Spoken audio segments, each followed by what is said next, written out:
বিভিন্ন রোমাঞ্চকর গল্প শুনতে আজই সাবস্ক্রাইব করুন আমাদের এই YouTube channel freaky Friday stories. নমস্কার, আপনি শুনছেন ফ্রিকি ফ্রাইডে স্টোরিজ। আমি আর্য আছি আপনার সাথে। আজ আবারও একটি গল্প নিয়ে আমরা হাজির আপনার সামনে। তবে তার আগে একটা ছোট্ট বিষয় আপনার সাথে শেয়ার করি। ইউটিউব বলছে আমাদের 70% ভিউয়ার্স যারা আমাদের গল্পগুলি শোনেন তারা আমাদের সাবস্ক্রাইব না করেই চলে যান। এমনটা করবেন না প্লিজ। আপনার একটা সাবস্ক্রিপশন আমাদের জন্য অনেকটা মূল্যবান। তাই প্লিজ এই গল্পটি যদি আপনার ভালো লাগে, আমাদের কাজ যদি আপনার ভালো লাগে, তাহলে আমাদের সাবস্ক্রাইব করে তারপরেই যাবেন। আপনি যদি চান তাহলে আমাদের একজন মেম্বার হতে পারেন। কিভাবে হবেন? ওই যে সাবস্ক্রাইব বাটনের পাশে একটা জয়েন বাটন দেখতে পাচ্ছেন, ওই জয়েন বাটনে ক্লিক করলে মাত্র 29 টাকার বিনিময়ে আপনি পেয়ে যেতে পারেন আমাদের বেশ কিছু কন্টেন্টের আর্লি অ্যাক্সেস এবং বেশ কিছু কন্টেন্ট যেগুলো আমরা শুধুমাত্র আমাদের মেম্বারদের জন্যই তৈরি করি। আজ আপনি শুনবেন অনির্বাণ বিশ্বাসের কাহিনী দেবী রানীমা।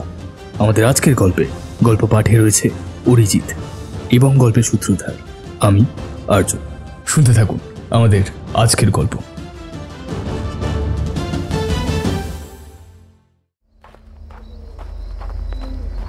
এক অতি বিশ্বস্ত দেহরক্ষী ভৈরব এসে প্রণাম করে রানীমাকে জিজ্ঞাসা করলেন, রানীমা, আপনি কি তৈরি? রানীমা মায়ের মূর্তির সামনে বসেছিলেন। তার বহু সুখ দুঃখের সাথী এই মা কালী। তার মুখটা আজকে যেন বড় ম্লান দেখাচ্ছে।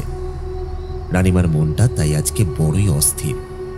হঠাৎই ভৈরব সর্দারের ডাকে তার হুঁশ ফিরল। তিনি তড়িঘড়ি নিজেকে সামলে নিয়ে তাকে জিজ্ঞাসা করলেন, বাবা, সবাই তৈরি তো? রানীমা, আপনি আমাকে আদেশ দেন। আপনার এক আদেশে আমরা সবাই ওই গোড়াতে কচু কাটা কইরা আলাই কুমারীর জলে ভাসিয়া দিব। দেবী রানীমা আবারও একবার মায়ের মুখমণ্ডলে দৃষ্টি নিবদ্ধ করে বড় একটা দীর্ঘশ্বাস ছেড়ে ভৈরবের দিকে ঘুরে বললেন, অন্নদানগরের জমিদার মশাই এসেছেন? ভৈরব মাথা নেড়ে বলল, রানীমা, অনেকক্ষণ। ওনার সৈন্যদের নিয়ে চলে এসেছেন উনি। আপনার শুধু আদেশের অপেক্ষা। দেবী রানীমা আর না দাঁড়িয়ে মাকে প্রণাম করে তার তলোয়ার হাতে তুলে নিলেন। তারপর তার সৈন্যবাহিনীর সামনে তার চিরাচরিত ভঙ্গিতে এসে দাঁড়ালেন। সবাই মাথা নিচু করে তাকে স্বাগত জানালো। তিনি তার উদ্ধত তলোয়ার আকাশের দিকে উঁচিয়ে হুঙ্কার দিলেন, জয় মা ভবতারিণী, ওং বন্দে জয় জয় ভারতবর্ষম। তার কথা শেষ হবার সঙ্গে সঙ্গে হাজার সৈন্য একসাথে চিৎকার করে উঠল, জয় মা ভবতারিণী, ওম বন্দে জয় জয় ভারতবর্ষম। তাদের সেই সমবেত ধ্বনিতে পীরগাছা অঞ্চলের আকাশ বাতাস যেন কেঁপে উঠল।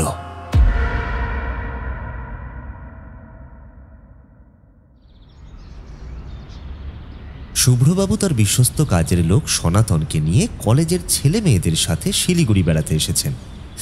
আসলে সৃজনীর এখানে বাড়ি। কলেজের সেমিস্টারের পরীক্ষা শেষ করে সবাই বোর হচ্ছিল, আর সামনে সৃজনীর জন্মদিন থাকায় অরিত্র ওর বাড়িতে আসার প্রস্তাব দেয়। সৃজনীর বাড়ির সবাই এতে খুশি হয়েছেন। ওরা শুভ্রবাবুকে আসার জন্য অনুরোধ করায় প্রথমে তিনি রাজি না হলেও পরে এখানে কিছু ঐতিহাসিক স্থান দেখার আর লোভ সামলাতে পারলেন না। সনাতন বাড়ি ফাঁকা রেখে আসতে মোটেও রাজি হয়নি। শেষে শুভ্রবাবুর পীড়াপিড়িতে বাধ্য হয়েই একরকম সঙ্গে করে এসেছেন। সে তার ভাইপোকে দেশের বাড়ি থেকে ডেকে নিয়ে ও বাড়িতে রেখে তবে এখানে এসেছে। সে যাই হোক, এখানে এসে পাহাড় নদী এসব দেখে তারও খুবই ভালো লেগেছে। সৃজনীর বাড়িতে আজ খাওয়া দাওয়ার রীতিমতো বিশাল আয়োজন হয়েছে। বাড়ির একমাত্র মেয়ে বলে কথা, ওরা একটু পুরনোপন্থী। তাই দুপুরের মেনু হলো ভাত, শুক্তো, 2 রকমের ভাজা, মাছের মধ্যে লেজা ও মুড়ো, চাটনি, পাঁপড়, চালের পায়েস আর রাজভোগ। টেবিলে কাঁসার থালায় ভাত ও ভাজা দেবার পরে ওর মা বাটি করে সব সাজিয়ে খেতে দিলেন। সৃজনীকে ঘিরে বাদবাকি সবাই টেবিলে বসে গিয়েছিল। তড়িঘড়ি সে খেতে যেতেই তার মা একটু ধমকাতে সে উঠে আগে গৃহদেবতাকে প্রণাম করে পরে বাড়ির বড়দের প্রণাম করার পর শুভ্রবাবুরও পায়ে হাত দিয়ে প্রণাম করে তারপর হাত ধুয়ে খেতে বসে মাকে জিজ্ঞাসা করল, এবারে হয়েছে তো নাকি আরো কিছু বাকি? মা হেসে শাঁখে ফু দিতেই সৃজনী খেতে শুরু করে দিল। তারপর ওর বন্ধুরাও খেতে শুরু করলো। সৃজনী খেতে খেতেই ওর বন্ধুদের সঙ্গে গল্প করছিল। শুভ্রবাবু ওর মা বাবাকে বললেন, আরে আপনারাও তো একসঙ্গে খেতে বসে যেতে পারতেন। সৃজনীর মা বললেন, আমাদের খেতে একটু দেরি হয়, তাছাড়া আপনাদের খাওয়া শেষ না হলে আমরা খাই কি করে? সৃজনীর বাবাও মাথা নাড়লেন। সৃজনী হেসে বলল, অতিথি দেব ভব। তারপর চেয়ারে বসে হাসতে হাসতেই গলায় বেশম খেল। ওর মা তাড়াতাড়ি এসে মাথায় হাত বুলিয়ে এক গ্লাস জল দিয়ে বললেন, আগে খেয়ে নে, পরে গল্প করবি। সৃজনী কাঁদতে কাঁদতে ওই অবস্থাতেও জোরে জোরে হাসতে লাগলো।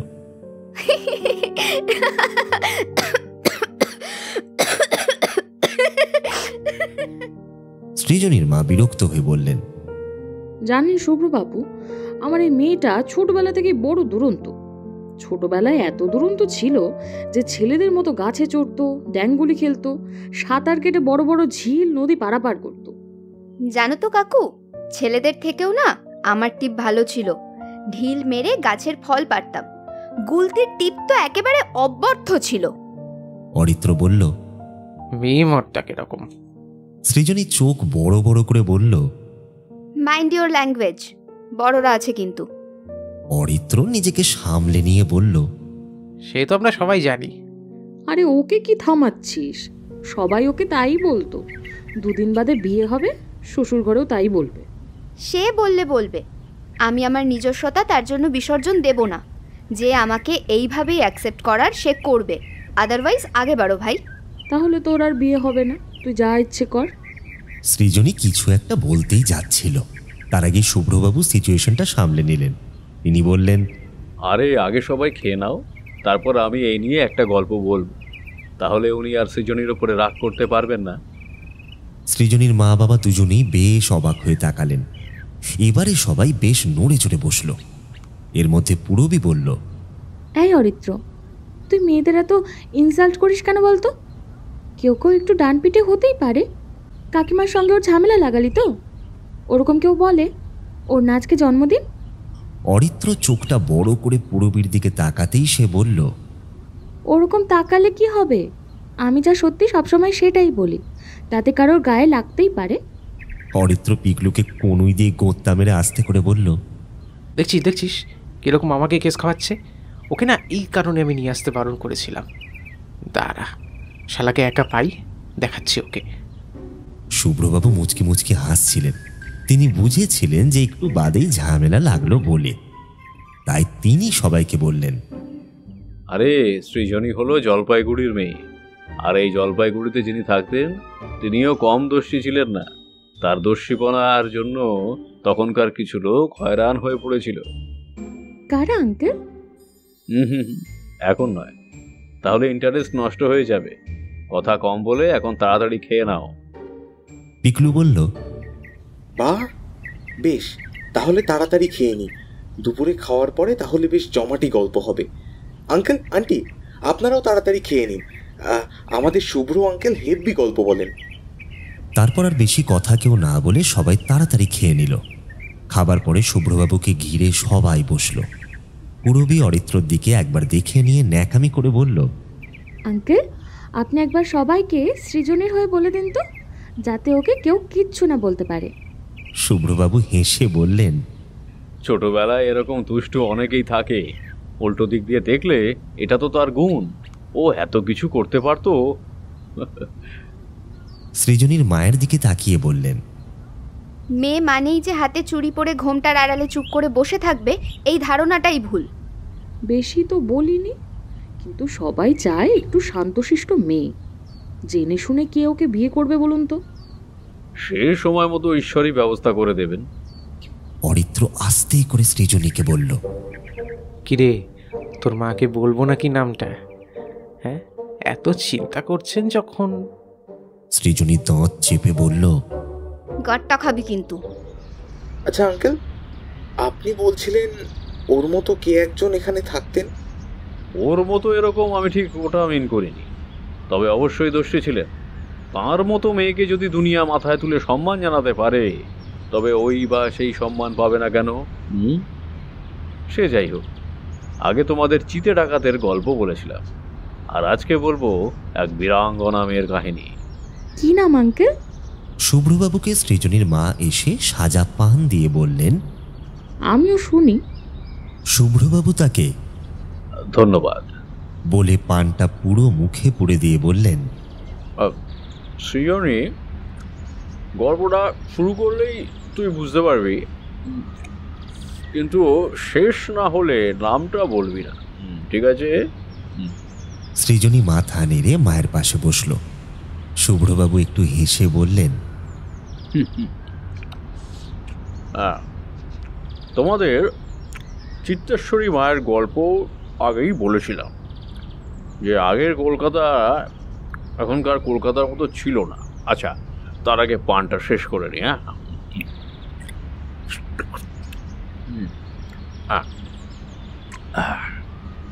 তো যেটা বলছিলাম, তো কলকাতা এখনকার কলকাতার মতো ছিল না।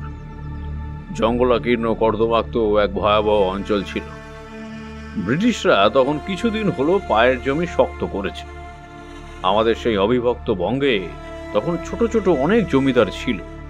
তাদের বেশিরভাগই একে অপরকে সহ্য করতে পারত, আর ব্রিটিশরা এই বিষয়টাকেই সর্বাধিক গুরুত্ব দিয়েছিল। তারা ডিভাইড অ্যান্ড রুল নীতিতে বিশ্বাসী ছিল। আমাদের তৎকালীন বহু জমিদার শুধুমাত্র ব্রিটিশদের একটা রায় বাহাদুর উপাধি পাওয়ার জন্য নিজেদের প্রজা থেকে শুরু করে ঘরের যে কোনো লিভিং অ্যান্ড নন লিভিং কিছু দিতেই কার্পণ্য করতেন না। এ ব্যাপারে তাদের নিজেদের মধ্যে রীতিমতো প্রতিযোগিতা লেগে যেত।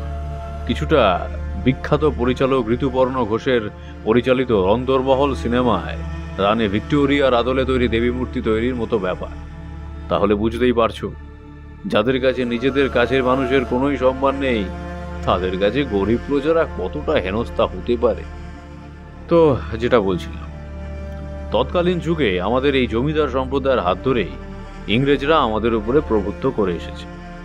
আর এই জমিদারদের থেকেও বেশি অত্যাচারী ছিল তাদের অধীনস্থ নায়েব ও অন্যান্য কর্মচারীরা। তারা প্রজাদের তো ন্যায্য মজুরি দিতই না, উপরন্তু চেষ্টা করত তাদের নিজেদের জমিগুলোকে কিভাবে হাতিয়ে নেওয়া যায়। তার জন্যই করের বোঝা তাদের উপরে ক্রমাগত চাপিয়ে যেত। এর ফলে প্রজারা বহু সুদখোর লোকের দ্বারস্থ হতো, আর তারা এই সুযোগটাই খুঁজত। ব্যাস, করের বোঝা কমাতে লোন নিত। সেখানে সুদের টাকা শোধ না দিতে পারলে নিজেদের ঘটি বাটি থেকে শুরু করে শেষে ঘরের ইজ্জতও বেচে দিতে হতো। এর সঙ্গে উপরি পাওনা ছিল সবসময় কর না দিতে পারার জন্য জমিদারের চাবুক কিংবা বুকে পেটে লাথি। আরও ছিল, কারোর ঘরে সুন্দরী বউ হলে তার দিকে লালায়িত জিভে ভোগ করার জন্য সবাই তৈরি। জমিদার ভোগ করার পর তার নায়েব গোমস্তরা তো প্রসাদ কিছুটা পাবে। শরীরকে তো সবাই ভোগ করার পর ওই জঙ্গলের জন্তু জানোয়ারের ভোগ্য হতো, কিংবা সেই দেহটা বিবস্ত্র অবস্থায় পুকুর বিলে ভেসে উঠতে কয়েকদিন পরে। এসবের জন্য কোনো অভিযোগ পুলিশ স্টেশনে দাখিল করতে গেলে ওরা মেরে তাড়িয়ে দিত, কিংবা তাদের মারতে মারতে জেলে ভরে দিত। ও কাকু, আসল গল্পটা বলো না, এসব তো আমরা অনেকেই জানি। দেখো বাবা, সব কিছুর জন্যই একটা সিচুয়েশন তৈরি করতে হয়। ঠিক আছে, আমি আসল গল্পে আসছি। ইংরেজরা যখন এখানে স্থায়ী বসতি গড়ার কথা ভাবলো, তখন তারা কিভাবে রাজকার্য চালাবে সেটা তো এই নির্বোধ জমিদার ও ছোট ছোট রাজাদের মধ্যে বিভেদ সৃষ্টি করে, এটা তো সত্যি। কিন্তু সবচেয়ে বড় সমস্যা ছিল ফান্ডিং। তাই তারা এদের থেকেই যথেষ্ট চাপ দিত কর আদায়ের জন্য। আর এদের বিরুদ্ধে কেউ মাথা তুলতে চাইলে তাদের উপর চলত উভয়ের তরফেই অকথ্য অত্যাচার। এবারে আসি আসল গল্পে। বাংলাদেশের রংপুরের কাছে এক গ্রামের কুখ্যাত চৌধুরী পরিবার। একে বাড়ি থেকে বের করে দাও। বাগদির মেয়ের স্বাদ দেখো না, চৌধুরী পরিবারের বউ হবে। বেরো এখান থেকে, বেরো। জমিদার মশাই ঝাঁঝিয়ে উঠে বললেন, তুমি তো ছোট লোকের মেয়ে, তুমি সব করতে পারো। ঘরের বউ বিহ্বল হয়ে তার স্বামীকে বলল, আপনি চুপ করে দাঁড়িয়ে কেন? কিছু বলুন, আপনার ভরসাতেই তো আমি এখানে এসেছি। এখন আপনি চুপ করে দাঁড়িয়ে থাকলে আমি যাবোটা কোথায়? স্বামী একটু ইতস্তত করে বলল, আমি বাবার উপরে কোনোদিন কথা বলি না আর কি।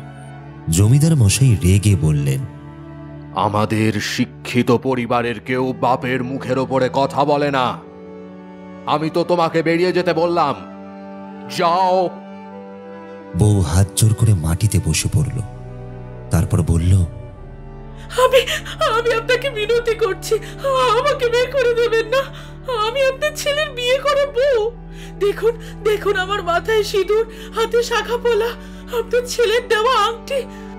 আপনার ছেলেকে জিজ্ঞেস করে দেখুন, এই গ্রামের থেকে একটু দূরে যে কালী মন্দির আছে, সেখানে আমাদের বিয়ে হয়েছে। জমিদার এবার একটু ক্রূর হাসি হেসে বললেন, ওরকম করে বিয়ে জমিদার বংশের অনেকেই করে। সবাইকে তো আর ঘরে তোলা যায় না। সেও যদি চায় তোমার সঙ্গে যোগাযোগ রাখতেই পারে। তারপর ছেলের দিকে তাকিয়ে বললেন, বিয়ে করার কি দরকার ছিল? একটা মূর্খ মায়ের মতো বুদ্ধি পেয়েছে। যা ভেতরে যা। বউটা তার স্বামী চলে যেতে গেলে তার পা জড়িয়ে ধরে বলল, আমাকে এভাবে ছেড়ে যাবেন না। আমার কি হবে? একবার আমার কথাটা ভাবুন। জমিদার মশাই এবারে তার লাঠিয়ালকে বললেন, এই কে আছিস? একে বাড়ি থেকে বের করে দিয়ে গেট বন্ধ করে দে। বাড়ির ত্রিসীমানায় যেন আমি একে দেখতে না পাই। লাঠিয়াল তার হাত ধরে টানতে টানতে নিয়ে যাচ্ছিল। বউটা হাত জোর করে বলল, আমি আপনার মেয়ের মতো, আমাকে আমার গায়ের লোক আর ঘরে তুলবে না। আমি কি করব? জমিদার হেসে বলল,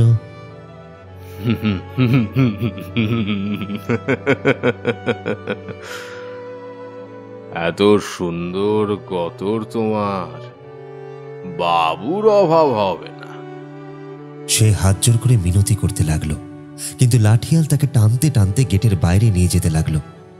মেয়েটার বুক ফাটা কান্নাতেও জমিদারের হৃদয়ে কিছু মাত্র বিগলিত হলো না। আবর্জনা ভর্তি বস্তার মতো লাঠিয়াল আর দারোয়ান মিলে গেটের বাইরে তাকে তুলে ছুঁড়ে ফেলে দিল। মেয়েটা প্রায় উড়ে এসে পড়ল। মাটিতে পড়ার সঙ্গে সঙ্গেই তার হাত পা ছড়ে গেল, মাথাটা ঠুকে গিয়ে ফেটে গেল, আর সেখান থেকে গল গল করে রক্ত বেরোতে লাগলো। সে একবার মাথাটা তোলার চেষ্টা করল, কিন্তু পারল না। তার মুখের ওপরেই তারা প্রধান ফটক বন্ধ করে দিল। মেয়েটা অস্ফুটে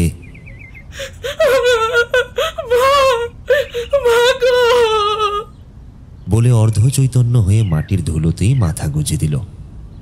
জমিদার বাড়ির সামনে দিয়ে অনেকেই যাতায়াত করলেও কারোরই সাহস ছিল না তাকে সাহায্য করে। এই অঞ্চলে কারোরই জমিদারের রোষানলে পড়বার সাহস নেই, তাই ইচ্ছে থাকলেও কারোরই কোনো উপায় ছিল না। গ্রীষ্মকালের দুপুরবেলা তীব্র দাবদাহে চারপাশ খাঁ খাঁ করছে, তাই রাস্তায় লোকজন প্রায় নেই বললেই চলে। জমিদারের নায়েবের আদেশে দারোয়ান মাঝে মধ্যে এসে দেখে যাচ্ছিল কেউ সাহায্য করছে কিনা। গরমে সেও কিছুক্ষণ বাদে এক জায়গায় বসে ঝিমোতে লাগলো, কিন্তু কেউ খেয়াল করেনি দূরে একটা লোক ঘোড়ার পিঠে চড়ে সব লক্ষ্য করছিল। সন্ধ্যাবেলায় নায়েব দারোয়ানকে জিজ্ঞাসা করল, কি খবর? আপদ কোথায় গেল? দারোয়ান হেসে বলল, কাঁদিতে কাঁদিতে চলে গেল। তুই দেখেছিস তো? কেউ সাহায্য করতে এগিয়ে আসেনি? না কথা, আমার চোখ এই যে তাই বোন, তা হওয়ার নয়, আমি স্পষ্ট দেখলাম সব। নায়েব খুশি হয়ে তাকে পিঠ চাপড়ে দিল। সে খুশি হয়ে একটা পেন নাম ঠকে দিল। নায়েব তারপর জমিদার বাবুকে এসে খবর দিল, কর্তা, আপনার ওই আপদ বিদায় হয়েছে, আপনি নিশ্চিন্তে থাকুন। আর ছোটবাবুকে বকাবকি করবেন না। বয়স কম, এরকম একটু যাকে বলে হতেই পারে। হ্যাঁ, ও দোষের কিছু নয়। আগে হলে এত ভাবতাম না, তবে দিনকাল বড় খারাপ। জমিদারের ছেলে একটু আনন্দ ফুর্তি করতেই পারে, তবে একেবারে বিয়ে না। না নায়েব, এর একটা বন্দোবস্ত না করলেই নয়। তুমি তুমি তুমি মেয়ে দেখো, আর দেরি করতে আমি চাই না। এই বলে তিনি গড়গড়া টানতে লাগলেন। নায়েব মাথা নেড়ে বললেন, যে আগে কর্তা। হঠাৎই দারোয়ান এসে খবর দিল, কথা, একজন জমিদার জুরি গাড়ি ঝাঁকিয়ে এসেছেন, আপনার সঙ্গে খুব গুরুত্বপূর্ণ কথা আছে, শীঘ্রই দেখা করতে চাইছেন। দেখো তো নায়েব, দেখা যখন করতে এসেছেন তাই আবার জমিদার, নিয়ে এসো। নায়েব মাথা নেড়ে চলে গেলেন। কিছুক্ষণ বাদেই একজন সুদর্শন তারই বয়সী পুরুষ ও তার সঙ্গে মাথায় ঘোমটা দেয়া এক নারী ও দুজন সুঠাম দেহী পুরুষ এসে ঘরে ঢুকলেন। জমিদারবাবু নায়েবকে স্ত্রীলোককে দেখিয়ে বললেন, ওনাকে ভেতরে নিয়ে যা, আপনি বসুন। আমার নাম দর্পনারায়ণ রায়। আমি এখান থেকে 15 ক্রোশ দূরে রাজশাহী জেলার গোদাবাড়ি গ্রামের জমিদার। এখান থেকে 6 ক্রোশ দূরে আমার বন্ধুর বাড়ি, সেখানে একটি নিমন্ত্রণ রক্ষা করতে এসেছিলাম। কিছুদিন হলো সেখানেই ছুটি কাটাচ্ছি বলতে পারেন। বেশ বেশ, তা আপনি আমার এখানে কি মনে করে? দর্পনারায়ণ বাবু এবারে হাত জোর করে বললেন, আমার একটি মাত্র সর্বসুলক্ষণা কন্যা আছে। আমি অনেক দিন ধরে তাকে একটি উপযুক্ত ঘরে উপযুক্ত পাত্রের হাতে তুলে দিতে, মানে তার বিবাহ দিতে চাইছি। আপনার ছেলেকে আমাদের ওই গ্রামে কিছুদিন আগে দেখেছিলাম, আমার খুব পছন্দ হয়েছিল। খোঁজ পেতে একটু দেরি হয়ে গেল। এখন আপনি যদি রাজি থাকেন তাহলে 4 হাত এক করে দিই। জমিদার বাবু একটু আমতা আমতা করে বললেন, আসলে আপনার কন্যাকে তো আমার ছেলে কোনোদিন দেখেনি। আজকালকার ছেলে বোঝেন তো, একটা পছন্দ অপছন্দের একটা ব্যাপার আছে। বিলক্ষণ, সেই জন্যই তো আমি কন্যাকে সাজিয়ে নিয়ে এসেছি। ওর গায়ের গহনা তো বটেই, আর আমার জমি জমার কথা নিজের মুখে কি বা বলবো, সবই 2 ভাগ করব। তাতে বাবা জীবন শুধু নয়, আপনার পরবর্তী বংশধরও নিশ্চিন্তে থাকবে। অপরাধ নেবেন না, আসলে এটুকু বলতেই হলো, কারণ আমার বিয়ের একটু তাড়াতাড়ি আছে। জমিদার বাবুকে নায়েব কানে কানে বলল, কর্তা, এ তো মা লক্ষ্মী স্বয়ং আপনার ঘরে আসছেন। আপনারও তো ছেলের তাড়াতাড়ি বিয়ে হলেই ভালো। জমিদার বাবু আস্তে করে বললেন, সে তো ঠিকই। বর্তমানে চারপাশের পরিবেশ ভালো নয়। তবে দাঁড়াও নায়েব, আমাদের বেশি আগ্রহ দেখানো ঠিক নয়, বুঝেছ? জমিদার বাবু তাকে জিজ্ঞাসা করলেন, তা আপনি কি যেন বলছিলেন, কি জন্য এত তাড়া? আসলে কি আর বলি জমিদার বাবু, আমাকে এক সিদ্ধ সন্ন্যাসী বলেছিলেন যে 14 বছর পেরোতেই আমার মেয়ের বিয়ে দিলে সে রাজরানী হবে। আমরা ভুলেই গিয়েছিলাম। কাল হঠাৎই আমাদের খেয়াল হলো যে আমার মেয়ের তো 14 হয়ে গেল, তাই খোঁজ করতে লাগলাম। আজই আমার মেয়ে 14 বছরে পড়েছে। এত তাড়াতাড়ি পাত্র কোথায় পাই, তাই খোঁজ করে আপনার বাড়ি এসে পড়লাম। এখন তো আর সময় নেই, আপনি যদি অনুমতি দেন তাহলে আমি বিপদ থেকে রক্ষা পাই। জমিদার বাবু খুবই চিন্তিত হয়ে বললেন, আরে আমার বড় ছেলের বিয়ে বলে কথা, কত আয়োজন করতে হবে, আত্মীয় স্বজনদের নিমন্ত্রণ করতে হবে, মেলা কাজ। তাছাড়া আপনার মেয়েকে তো এখনো দেখিনি, গিন্নিও দেখেনি, তারও তো একটা মতামত আছে নাকি? আসছে আপনার দারোয়ানকে বলবেন একটু ফটকটা খোলা রাখতে, না হলে ওরা ভিতরে ঢুকতে একটু সংকোচ করবে। আমার মেয়ে ওর পিসিমার সঙ্গে আসছে। নিজের মেয়ে বলে বলছি না, আপনার ছেলেরও পছন্দ হবে। যেটা বললাম একটু বলে দিন না। একটু হঠকারী সিদ্ধান্ত হয়ে যাবে দর্পবাবু। আচ্ছা দেখি গিন্নি কি বলে। তিনি হাঁকডাক করতেই ভেতর থেকে তার গিন্নি দাসীকে দিয়ে বলে পাঠালেন তিনি রাজি, আজকেই বিয়ে হোক। জমিদার বাবু চমকে উঠে বললেন, সে কি, তোর গিন্নিমা কোণে না দেখেই রাজি? কর্তা বাবু, এই বিয়েতে দাদা বাবুও যে রাজি। বলিস কি রে, এ তো দারুণ খবর। দর্পবাবু, মনে হচ্ছে আপনার আর আমার সম্বন্ধী হওয়ার আর বিশেষ বাধা রইল না। শুধু একবার মা জননীকে দেখে নি, ব্যাস। নাই বেশে খবর দিল, 3টি জুড়ি গাড়ি এসে ভেতরে ঢুকেছে। ওনাদের সম্মানের সাথে নিয়ে এসো। নায়েব আনতে চলে গেল। জমিদার বাবু বললেন, দেখুন দর্পবাবু, আজকে নয়, কয়েকটা দিন সময় দিন। আরে আজকে ছোট করে বিয়েটা হোক। আমি বিয়ের সমস্ত সরঞ্জাম ও ঠাকুরমশাইকে সঙ্গে করে নিয়ে এসেছি, কোনো অসুবিধা নেই। এরপরে আপনি বড় করে বিয়ে দিন না। নায়েব বাবু ওদের সাথে করে ভেতরে ঢুকলেন। মেয়ের মাথা পর্যন্ত ঘোমটা টানা ছিল। দর্পনারায়ণবাবু মেয়ে কাছে আসতেই বললেন, মা, প্রণাম করো, ইনি তোমার হবু শ্বশুর মশাই। সেও তাকে প্রণাম করতেই তিনি বললেন, থাক থাক মা, থাক থাক থাক, একবার তোমাকে দেখি। সে তার বাবার দিকে তাকাতেই তিনি বললেন, লজ্জা কি মা, ঘোমটা খোলো। সে এবারে আস্তে করে ঘোমটা খুলে জমিদার বাবুর দিকে তাকালো। তাকে দেখেই জমিদার বাবু চমকে উঠলেন। একে এ কি করে এখানে এলো? নায়েব, নায়েব তুমি থাকতে ভেতরে এলো কি করে? একে এক্ষুনি এখান থেকে বের করে দাও।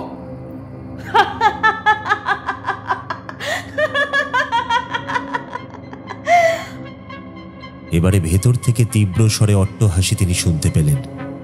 সবাই চমকে ভেতরের দিকে তাকাতেই দেখল শাড়ি পরা এলোকেশী এক দীর্ঘাঙ্গী নারী দাঁড়িয়ে হাসছে।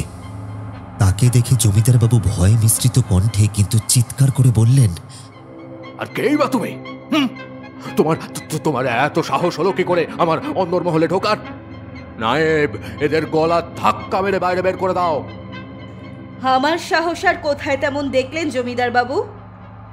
আমার সাহস দেখার দুর্ভাগ্য যেন আপনার না হয়।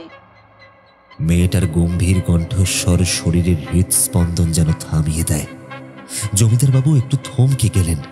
তিনি নায়েবকে ইশারায় কিছু বলতেই যাচ্ছিলেন, হঠাৎই তিনি দেখলেন সেই মেয়েটা একটা বড় ভোজালি শাড়ির আঁচল থেকে বার করে নায়েবের গলায় ধরল। জমিদার বাবু ভাঙা গলায় চিৎকার করে উঠল, সর্দার, জলদি আও, इन सबको घेर लो, एक तो को भी ছাড়বে না, বলে দিচ্ছি আমি। সামনের দালানে বেশ একটা খণ্ডযুদ্ধ শুরু হলো। দর্পনারায়ণ বাবু এবার পিচ মোড়া করে জমিদার বাবুকে ধরলেন। তারপর একটা ছোড়া পকেট থেকে বের করে ওনাদের সামনে নাচাতে নাচাতে বললেন, কি জমিদার বাবু, ওদের থামতে বলবেন না নিজের জীবনটাকে খোয়াবেন? কি করবেন তাড়াতাড়ি বলুন। জমিদার বাবু হুঙ্কার দিয়ে উঠলেন, আমার জীবন থাকতে কখনোই নয়। ঠিক আছে, তাহলে যা হবার হোক। এই, তোমরা শুরু করো।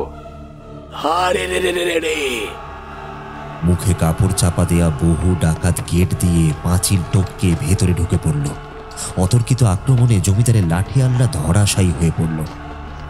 এমন সময় এক সুঠাম দীর্ঘদেহী পুরুষ জমিদারের ছেলেকে ভেতর থেকে টানতে টানতে নিয়ে এলো। তাকে আনতেই সেই দীর্ঘাঙ্গী নারী বিকৃত হাসি হেসে বলল, এই যে আসল লোক। তা বাবা, পালাচ্ছিলে কেন সোনা? এসো এসো। ওগো, বিয়ের বর এসেছে গো, তোমরা সবাই উলু দাও। বলে তিনি উলু দিতে লাগলেন। তারপর তার আদেশে ভেতর থেকে সবাই উলু দিতে লাগলো। তিনি খুশি হয়ে সেই পুরুষকে বললেন, বাবা, একে ছাদনা তলায় নিয়ে যাও। জমিদার বাবু চিৎকার করে উঠলেন, বড্ড বাড়াবাড়ি হয়ে যাচ্ছে, কিন্তু বড্ড বাড়াবাড়ি হয়ে যাচ্ছে। এর পরিণতি কিন্তু তোমাদের ভুগতে হবে। আমার নাম। কথাটা শেষ হবার আগেই সেই দীর্ঘাঙ্গী সপাটে দুই গালে দুই থাপ্পড় মারল। জমিদার বাবু মাটিতে পড়ে যাবার আগেই দীর্ঘাঙ্গী তাকে ধরে একটা চেয়ারে বসিয়ে দিয়ে বললেন, এই চেয়ারে বসে ছেলের বিয়ে দেখবেন। একটা অবলা মেয়েকে রাস্তায় ছুঁড়ে ফেলে দিতে লজ্জা করে না? বিয়েটা আপনার ছেলে করেছিল এই গরিব মেয়েটাকে। তাহলে যদি বার করতে হয় দুজনকেই করতেন, তাহলে আমার কিছু বলার ছিল না। লোকে বাড়ির কুকুর বেড়ালকেও ওভাবে বার করে না। চুপ করে না থাকলে উপরে যাবেন, বুঝলেন? ওর নাম দেবী রানীমা। তার নাম শুনে জমিদার বাবু কেঁপে উঠলেন। বাড়ির ভেতরে ভয়ে কান্নাকাটি পড়ে গেল। বাড়ির ভেতর থেকে জমিদার গিন্নি বলে উঠলেন, ওগো, তুমি আর বাধা দিও না। কতদিন বলেছি ছেলেগুলোকে একটু শাসন করো। না না, ওরা জমিদার, এরকম একটু হয়েই থাকে। এখন দেখছো তো। রানীমা, আপনি মেয়েকে নিয়ে আসুন। এই পণ্ডিত, তাড়াতাড়ি শুভ কার্য সম্পন্ন করুন। দেবী চৌধুরানী তাকে ধরে নিচে নিয়ে এসে নিজে দাঁড়িয়ে থেকে তার বিয়ে দিলেন। বিয়ের পর জমিদার বাবুর বুকে বন্দুকের নল ঠেকিয়ে সেই সুঠাম চেহারার পুরুষ বলল, আমার নাম ভবানী পাঠক, আমার লোক সর্বত্র আছে। যদি এই সরলামাকে অত্যাচার বা অসম্মান কেউ করে, তাহলে আমি তার সঙ্গে সঙ্গে তোমারও কলিজা নিকালকে খুন কা হোলি খেলবো, বুঝেছ কি না? জমিদার বাবু বাধ্য ছেলের মতো মাথা নাড়লেন। দেবী চৌধুরানী গিন্নিমাকে ডেকে বললেন, এই যে মেয়েকে খালি হাতে নয়, গা ভর্তি গয়না দিয়ে সাজিয়ে আপনার ঘরে পাঠালাম। এই গয়না যেন ওর কাছেই থাকে, মনে থাকবে তো? গিন্নিমা দুইবার জোরে জোরে মাথা নাড়লেন। তার হাত পা ভয়ে এত কাঁপছিল যে একজন কাজের লোক তাকে ধরে দাঁড়িয়েছিল যাতে তিনি পড়ে না যান। দেবী চৌধুরানী এবার জমিদার বাবুর ছেলেকে বললেন, যখন ভালোবেসেছই, ভালোবাসার জিনিসকে কেউ এরকম ভাবে অবহেলা করে? তুমি পুরুষ মানুষ, বুক ঠুকে কথা বলবে, এত ভয় কেন? সে চুপ করে দাঁড়িয়ে রইল। তারপর বলল, আমার ভুল হয়ে গেছে। আমাদের তো মন্দিরে একবার বিয়ে হয়েই গিয়েছিল, আবার কেন এটা করলে? সেটার সাক্ষী কেউ ছিল না, এমনকি একটা পুরোহিত নয়। এই বিয়ের সাক্ষী এতগুলো লোক আছে, তাই আবার দিলাম রে পাগলি, যাতে কেউ কোনোদিনও আর অস্বীকার না করতে পারে। সরলা ও জমিদার বাবুর পুত্র দুজনেই তাকে প্রণাম করল। দেবী বললেন, এবার যে আমাদের যেতে হবে, তোমরা সুখী থাকো। সরলা এসে তাকে জড়িয়ে ধরে বলল, তুমি সত্যিই দেবী, আমাদের দেবী চৌধুরানী। দেবী তাকে আদর করে জুড়ি গাড়িতে উঠতে যাচ্ছিলেন, কিন্তু তিনি উঠলেন না। তিনি তার সহকারীর কাছে একটা ঘোড়া চেয়ে তার পিঠে উঠে বললেন, এটাও কিন্তু আমি আমার মেয়ে জামাইকে দিয়ে গেলাম জমিদার বাবু। জমিদার বাবুর হাত পা তখনও কাঁপছিল। তিনি হাসার চেষ্টা করেও পারলেন না, তবে বহু কষ্টে মাথা হেলালেন। ওরা সবাই যেমন ঝড়ের মতো এসেছিল, তেমনি ঝড়ের গতিতে চলে গেল। দেবী চৌধুরানীর এরকম বহু কথা লোক মুখে শোনা যায়। আঙ্কেল, ওনার জীবনেও এরকম একটা ঘটনা ঘটেছিল না? হ্যাঁ, ওই জন্যই যখন তার এক গুপ্তচর তাকে এই খবর দিয়েছিল, তিনি সরলাকে সম্মানের সাথে তার কাছে নিয়ে যেতে বলেছিলেন। তিনি সরলাকেও বলেছিলেন, আমি কোনোভাবে আর একটা দেবী চৌধুরানী হতে দেব না। সেই জন্যই তিনি এই পদক্ষেপ নিয়েছিলেন। আচ্ছা, উনি ডাকাত রানী হলেন কি করে? দেখো, ইতিহাস লোককথায় অনেক কিছুই বদলে যায়। আমি আমার মতো বল, অন্য কেউ সহমত নাই হতে পারে। তিনি সৃজনীর মায়ের কাছ থেকে আরেকটা পান চেয়ে মুখে পুরে বললেন, তোমরা তো জানো, সরলার মতোই দেবী চৌধুরানীকেও তার শ্বশুর মশাই হরবল্লভ চৌধুরী বাড়ি থেকে তাড়িয়ে দিয়ে বলেছিলেন, তুমি এক বাগদির মেয়ে হয়ে চাঁদে হাত দেওয়ার কথা ভাবো? হ্যাঁ, যাও, বেরিয়ে যাও। আমি গরিব মেয়ে, কোথায় যাব, কি করব? যেখানে খুশি যাও, চুরি করো, ভিক্ষা করো, পারলে ডাকাতি করো, যা খুশি করো, কিন্তু এখান থেকে বিদেয় হও, যাও। দেবী চৌধুরানী থাকতেন অবিভক্ত বাংলাদেশের রংপুরের পীরগাছা উপজেলার কৈকুড়ি ইউনিয়নের মকসুদ খাঁ গ্রামে। অনেকে বলেন এক প্রত্যন্ত দুর্গাপুর গ্রামে। সে যাই হোক, ততদিনে তার বাবা ব্রজকিশোর মারা গেছেন। মা কাশেশ্বরী দেবীর শারীরিক অবস্থাও শোচনীয় ছিল।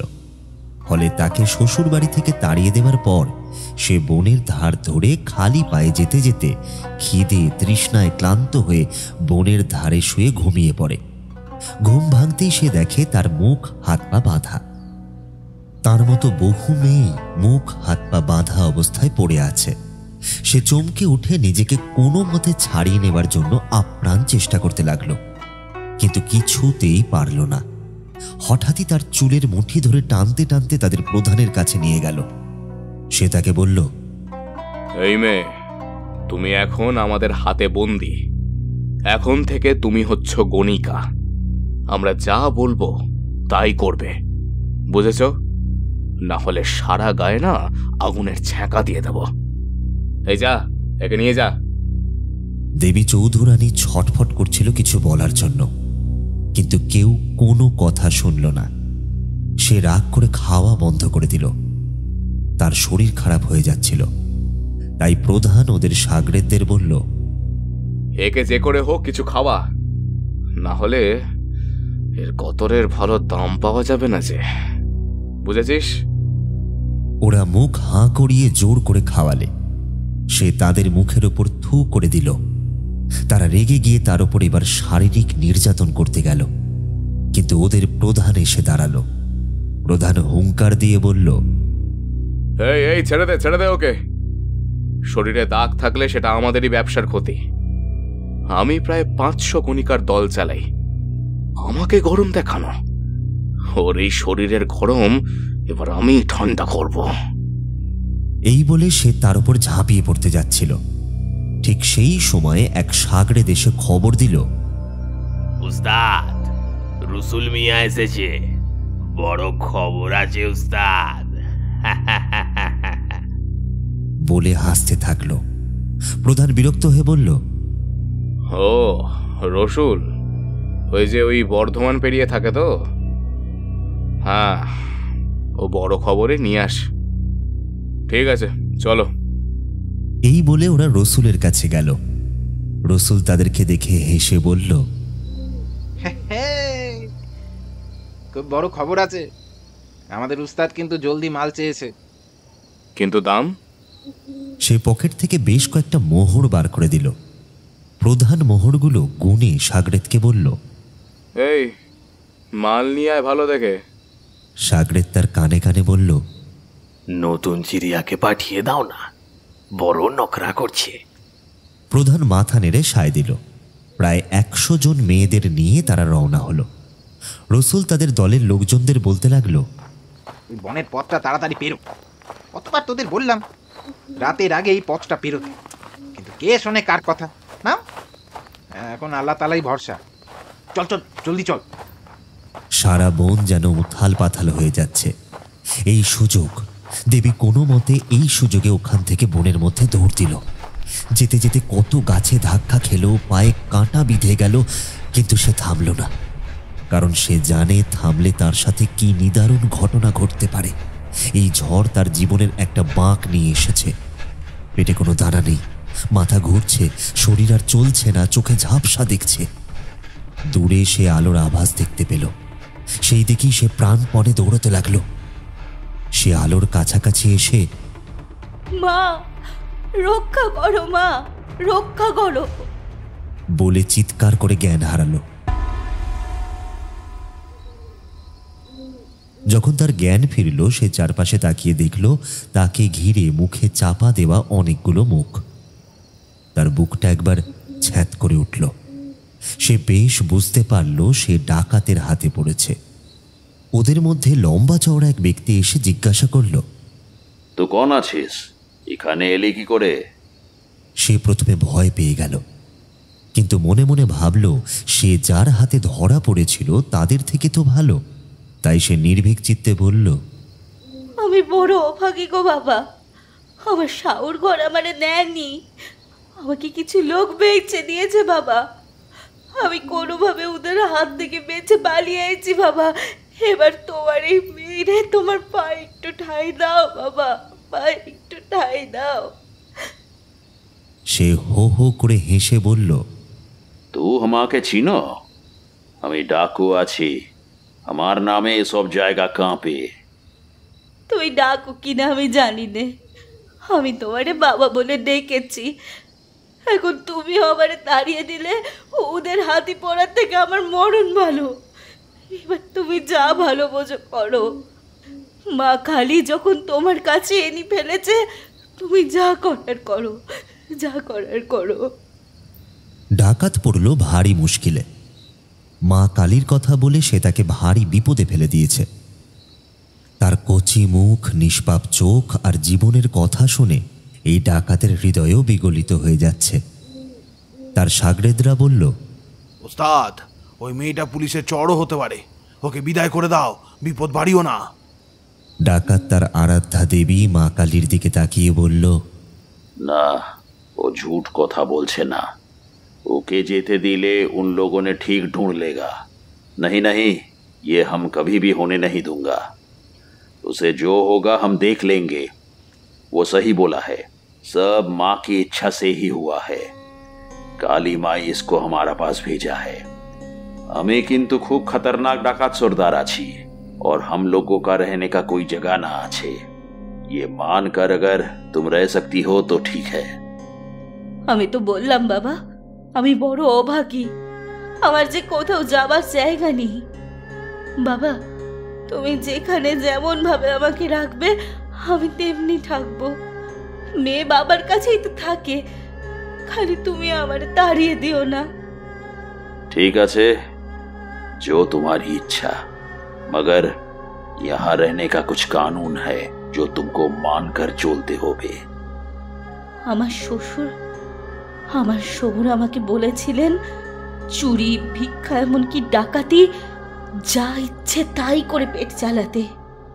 হয়তো মা সেই জন্যই আমাকে তোমার কাছে পাঠিয়েছে বাবা।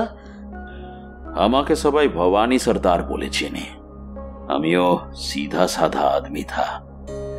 मेरे गांव था गोरखपुर, वहां से आया था अपना पेट चलाने के लिए। तुम्हारे जैसा मेरे भी भाग्य बहुत खराब था। सीधा साधा भवानी से डाकुओं का सरदार बन गया। इन सब लोगों का भी भाग बहुत ही खराब है, नहीं तो कोई भी जन्म से तो डाकू होता नहीं। बेटी, यहां तुमको थोड़ा पढ़ाई भी सीखना है और जिंदा रहने के लिए लाठी, तरवारी, कुश्ती, बंदूक भी चलाना होगा। और बहुत सी मुसीबत आएगी, उनको झेलना भी होगा। ये सब कर पाओगी? মেয়েদের ইজ্জত হচ্ছে সবচেয়ে বড়, সেটা বাঁচিয়ে যেটা বলবে করব। ये देश अंग्रेज लोग लेना चाहता है। हमारे देश के जमींदार और उनके चमचे देश के गरीब लोगों को लूट रहा है, उनके इज्जत के साथ खिलवाड़ कर रहा है। इसलिए हम उस कमीने जमींदार और उस जैसे लोगों को लूट लेता हूं और उनके पैसे को गरीब लोगों में बांट देता हूं। यही हम लोगों का आदर्श है। समझ गए ना? ভালো করে বুঝতে পারিনি, আমি বাবা তো হিন্দি বুঝি না। ভবানী পাঠক হেসে তার মাথায় হাত বুলিয়ে তার এক সাগরেদকে ইশারা করলো তাকে সব বুঝিয়ে দেবার জন্য। আমাদের দুর্গাপুরেও ওনাদের ডেরা ছিল শুনেছি, তবে যাওয়া হয়নি। ভবানী পাঠকের প্রধান ডেরা ছিল বর্তমান দুর্গাপুরের মিশন হাসপাতালের পিছন দিকে। সেই সময় ওই অঞ্চলে ভয়ঙ্কর জঙ্গল ছিল। এছাড়াও পলাশডিহা, মহিষকাপুর গ্রামের কাছেও তার ডেরা ছিল। এখানে বর্তমানে একটা পার্ক হয়েছে, ওখানে ফিরিঙ্গি কালীবাড়িতেও তার যাতায়াত ছিল। ওখান থেকে দামোদর নদ পর্যন্ত বড় সুড়ঙ্গ ছিল। ওখানে জাতীয় সড়কের কাছেও একটা সুড়ঙ্গ পাওয়া গেছে। ঘোরার মতো জায়গা, অবশ্যই দেখে এসো কিন্তু। হ্যাঁ, সে যাই হোক, দেবীকে প্রাথমিক পড়াশোনার শিক্ষা দেওয়ার পর তাকে লাঠি ও তরবারি চালনা শেখানো হল। শেষে বন্দুক চালনা শেখানোর পর ভবানী পাঠক নিজে একদিন তার পরীক্ষা নিলেন। ঐতিহাসিক সত্যতা কতটা আছে জানি না, তবে শোনা যায় দেবী রাভা বা মেজ সম্প্রদায়ের, মানে আদিবাসী সম্প্রদায়ের মেয়ে ছিল। ভবানী পাঠক তার পরীক্ষা নিয়ে খুব খুশি হলেন। তিনি তাকে কাছে টেনে আদর করে বললেন, তোর ইয়ে বুড়া বাপের এবারে মোড়েও শান্তি। দেবী রেগে গিয়ে বলল, খবরদার, এ কথা বলবে না বলছি। তুমি ছাড়া এই জগতে আমার আর কেউ নেই। তুমি চলে গেলে আমার কি হবে? তোমার দলের কি হবে? उसका बंदोबस्त हम ही করে দিয়ে যাব। तू मायर মতো ঈদের রক্ষা করবি और सर्वदा गरीब के ऊपर हुआ अत्याचारेर विरोध करबी। ये देश हमारा है, इनको हम किसी भी कीमत से दूसरे को लूटने नहीं दूंगा। कोई भी आपस कभी भी मत करना, तू मेरा कसम खा। দেবী হেসে বলল, কথা দিলাম, তোমার দেখানো পথেই সর্বদা চলবো। ভবানী পাঠক মা কালীর সামনে তাকে নিয়ে এসে দাঁড় করালো। সে মায়ের খাঁড়ায় নিজের হাত অল্প করে কেটে দেবীর কপালে টিকা পরিয়ে দিল। তারপর সবাইকে বলল, আজ সে আমার মেয়ে এই দল সামলাবে। তোমরা আমাকে যেমন এতকাল সাহায্য করেছো, ওয়েসেই আমার মেয়েকে সাহায্য করবে। আজ থেকে ওর নাম হবে দেবী চৌধুরানী। বন্দে মাতরম। জয় মা কালী। জয় দেবী চৌধুরানী কি জয়। সবাই একসঙ্গে হুঙ্কার দিয়ে উঠল। তাদের এই হুঙ্কার দেবীর সারা শরীরে যেন বিদ্যুৎ খেলিয়ে দিল। দেবী চৌধুরানী হুঙ্কার দিয়ে উঠল, বন্দে মাতরম, জয় ভারতবর্ষ, জয় মা কালী। এর কিছুদিনের মধ্যেই দেবী চৌধুরানীর নামে ইংরেজদের পেটোয়া জমিদার ও তাদের মোসাহেবদের রাতের ঘুম ছুটে গেল। রংপুর দিনাজপুরের পশ্চিম দিকে তার নাম শুনলে জমিদার ও বর্ধিষ্ণু লোকজনের একেবারে থরহরি কম্পমান অবস্থা। একদিন তাদের দলের এক গুপ্তচর এসে খবর দিল, মা, আপনি জানেন তো ও জোনাথন গুডল্যান্ড রংপুর অঞ্চলের কালেক্টর হয়ে এসেছে, আর দেবী সিং হয়েছে তার দারোয়ান। এই বীর সিং আর তার কর্মচারী ওই হরে রাম প্রজাদের ওপর অকথ্য অত্যাচার শুরু করেছে। প্রজাদেরকে চাবুক মারছে। ঘরের বউদের রাতের অন্ধকারে বা পথে ঘাটে একা পেলেই তাদের তুলে নিয়ে যাচ্ছে ও কামিনা। সারা গাঁ এখন ভয়েতে আছে। কেউ অভি কাট কাটতে বা ওই পুকুর ধারে অবধি যাচ্ছে না। দেবী চৌধুরানী রাগে ফুঁসতে লাগলেন, এদের জন্যই, এই কর্তাদের জন্যই ক্লাইভ নবাব সিরাজকে হারতে হয়েছিল। মা, তোমার কি আদেশ? তুমি जो বলবে আমরা তাই করবে।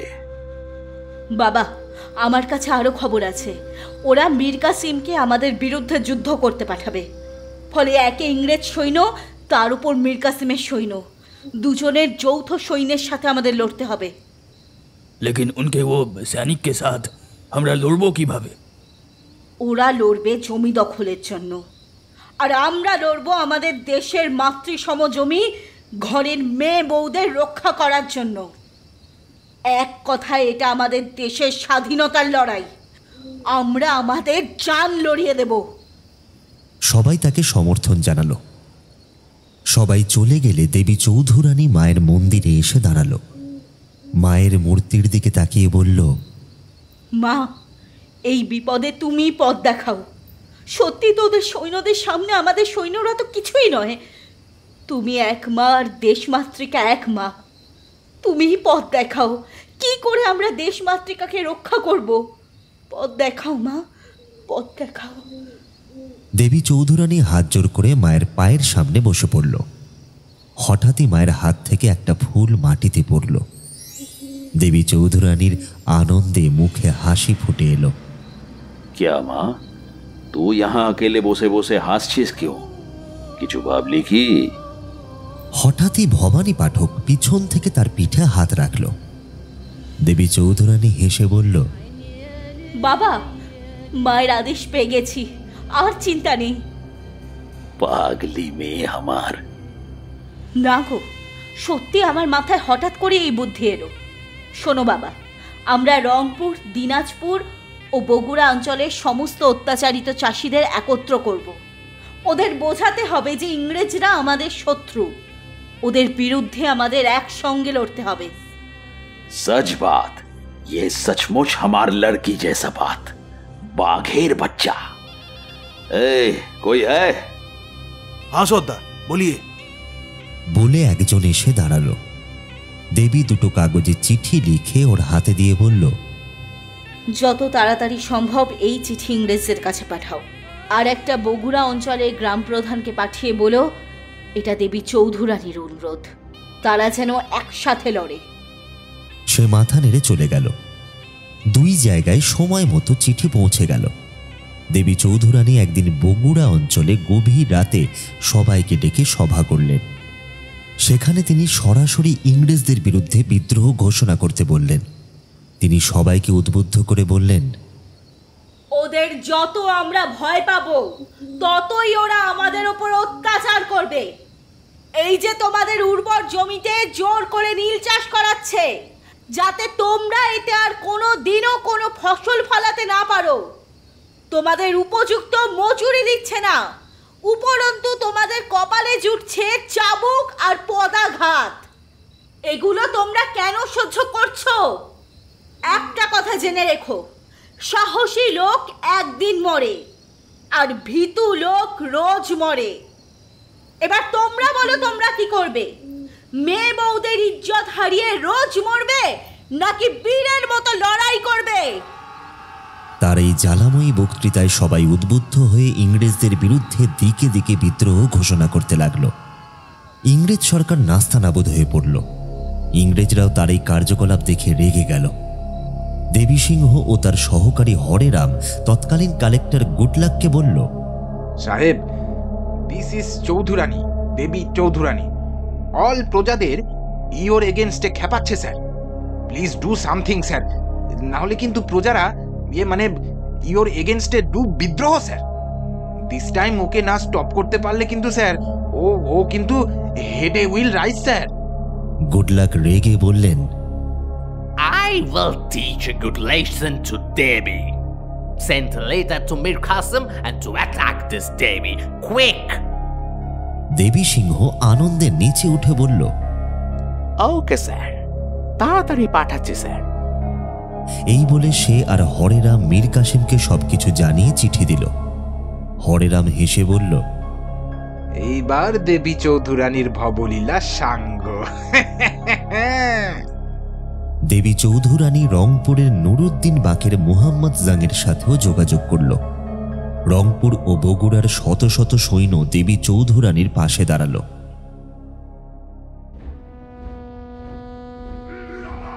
যুদ্ধের দিন দেবী চৌধুরানী নিজের সকল সৈন্যদের বলল, ওরা আমাদের দেশে এসে আমাদের লোকেদের সঙ্গে পশুর মতো আচরণ করছে। নীল চাষের নাম করে সব উর্বর জমিগুলোকে শেষ করে দিচ্ছে, আর মুনাফা ভরছে কোম্পানির ঘরে, নিজের দেশে পাঠাচ্ছে। আমাদের দেশের সত্যিকারের ডাকাত তাহলে কে? সবাই একসঙ্গে চিৎকার করে বলল, ইংরেজ! ইংরেজ! যারা আমাদের ধনে প্রাণে মারছে, আমাদের মা বোনেদের ইজ্জত নিয়ে খেলছে, তোমরা কি তাদের ছেড়ে দেবে? কখনোই না। দেবী হুঙ্কার দিয়ে বলল, তাহলে এই তো সুযোগ তোমাদের প্রতিশোধ নেওয়ার। ইংরেজকে আমরা এখান থেকেই বাংলা ছাড়া করব। বলো, বন্দে মাতরম, জয় ভারতবর্ষম। মীর কাসিম সহ গুডলাক এত সৈন্য একসাথে দেখে ঘাবড়ে গেছিল। ওরা তাদের চারপাশ থেকে ঘিরে ধরেছিল। দেবী চৌধুরানী ভবানী পাঠকের যুদ্ধ পরিচালনায় কিছুক্ষণের মধ্যেই তারা ছত্রভঙ্গ হয়ে পড়ে। এক সাগরেদ দেবী চৌধুরানী ও ভবানী পাঠককে এসে বলে, মা, যুদ্ধে ওদের ক্যাপ্টেন সহ বহু সৈন্য মারা গেছে। মীর কাসিমও রক্তাক্ত অবস্থায় পালিয়ে গেছে। মা মা মা আমাদের যুদ্ধের জয় হয়েছে, যুদ্ধের জয় হয়েছে। সবাই যুদ্ধক্ষেত্রে তখন জয়ধ্বনি দিচ্ছে, জয় দেবী চৌধুরানীর জয়, জয় দেবী চৌধুরানীর জয়।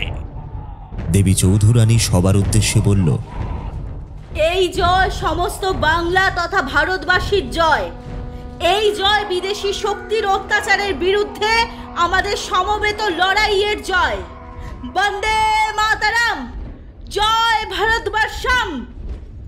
দেবীকে জড়িয়ে ধরে ভবানী পাঠক বলল, আমি আমার ভবিষ্যৎ প্রজন্মকে সঠিক লোকের হাতেই দিয়ে গেলাম। জয় দেবী চৌধুরানীর জয়। সেই জয়লাভের ঘটনা স্মরণ রাখতে এই জায়গাটার নাম জয়পুর বলে আজও খ্যাত। সৃজনী, মা, তোমার এখানেও দেবী চৌধুরানীর ডেরা ছিল? হ্যাঁ, একটা মন্দির এখন নতুন করে তৈরি হয়েছে, তাতে 10টা মূর্তি আছে। দেবী চৌধুরানী, ভবানী পাঠক, সিদ্ধপুরুষ মোহনলাল, ভবানীর বাহন বাঘ, প্রহরী, গঙ্গামা, তিস্তাপুরী, শেয়াল ও প্রহরী, সবই মেহগনি কাঠের তৈরি। 16ই ফেব্রুয়ারি 2018 এই মন্দিরটা বীভৎস অগ্নিকাণ্ডে পুড়ে গিয়েছিল। তারপর থেকে অনেক কষ্টে ঠিক আগের দেবী মূর্তির আদলেই মন্দিরটা বানানো হয়েছে। মন্দিরটার উদ্বোধন হয় 24শে মার্চ 2022 সালে। শুভ্রবাবু হেসে বললেন, তাহলে এই অঞ্চলের মেয়ে একটু ডানপিটে তো হতেই পারে। সে যাই হোক, আমি বলছিলাম বৈকুণ্ঠপুর ফরেস্টের কথা। ওখানে এক মন্দির আছে, সেখানে দেবী চৌধুরানীর ডেরা ছিল। 1776 সালে ভবানী পাঠক মারা যান। দেবী তখন তার পুরো দায়িত্ব সামলাচ্ছিলেন। আচ্ছা, আরও একজন কাকে যেন দেবী চৌধুরানী বলা হতো? হ্যাঁ, সরলা দেবীকেও দেবী চৌধুরানী বলা হতো।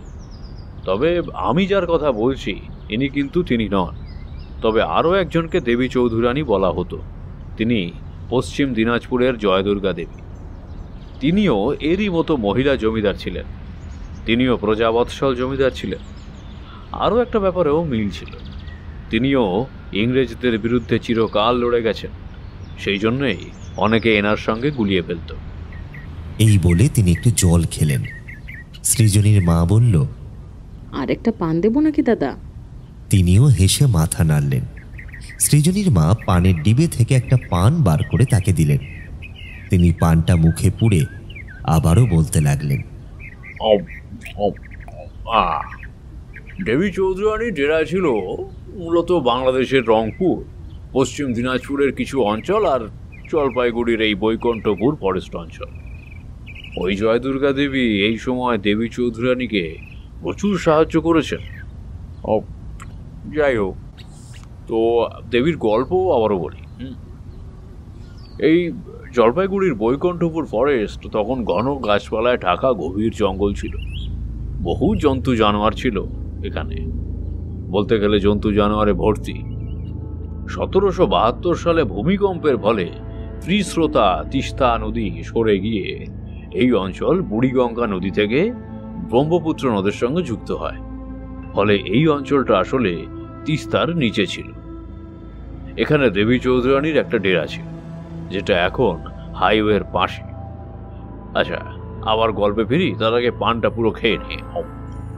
একদিন গভীর রাতে দেবীর এক সহচর এসে খবর দিল, মা, আপনি এক্ষুনি ওদের সাথে পালিয়ে যান, কারণ আমি খবর পেয়েছি ইংরেজরা আপনার সঙ্গে দুবার মুখোমুখি হয়ে হেরে গিয়ে খুব ক্ষেপে গেছে। তাই ওরা এক্ষুনি চারপাশ দিয়ে ঘিরে আপনাকে ধরতে আসছে। দেবী বিচলিত হয়ে উঠলেন। তারপর তিনি বললেন, ঠিক আছে, ওদের আসতে দাও। কি বলছেন মা? আমরা সামনে থেকে যুদ্ধ করছি, আপনি পালিয়ে যান। আমরা বেঁচে থাকতে আপনাকে কেউ স্পর্শ করতে পারবে না। যদি পালাতে হয় আগে তোমরা পালাবে, তারপর আমি। প্রথমে মেয়ে বাচ্চারা, তারপর পুরুষরা। জলদি করো সবাই, বন্দে মাতরম। সবাই তৈরি হতে লাগলো। একজন এসে খবর দিল, ওরা চারপাশে আমাদের ঘিরে ফেলেছে, কাছাকাছি প্রায় এসে পড়েছে। কি করব আমরা? দেবী নিজে দাঁড়িয়ে থেকে সবাইকে বলল, তোমরা আমাদের এই গোপন সুড়ঙ্গ দিয়ে চলে যাও, আমি দেখছি কি করা যায়। মা, আপনিও আমাদের সঙ্গে চলুন, ওরা আপনাকে ধরলে। দেবী চিৎকার করে উঠলেন, যা বলছি তাই করো, আমি একটু পরে যাব। যদি আধ ঘন্টার মধ্যে না যাই, তোমরা সবাই বজরা করে চলে যাবে। সবাই সুড়ঙ্গ দিয়ে নেমে গেল। অন্যদিকে ইংরেজ সোলজারের বড় দল নিয়ে ক্যাপ্টেন দেবীকে ধরতে আসছিল। Go fast soldiers, this side দিয়ে গিয়ে পিছনের দিকে ঘিরে ফেলো, আর বাকি আমার সঙ্গে সামনের দিক দিয়ে এন্ট্রি নেব। Cave silence. ক্যাপ্টেন সবাইকে আদেশ করলেন।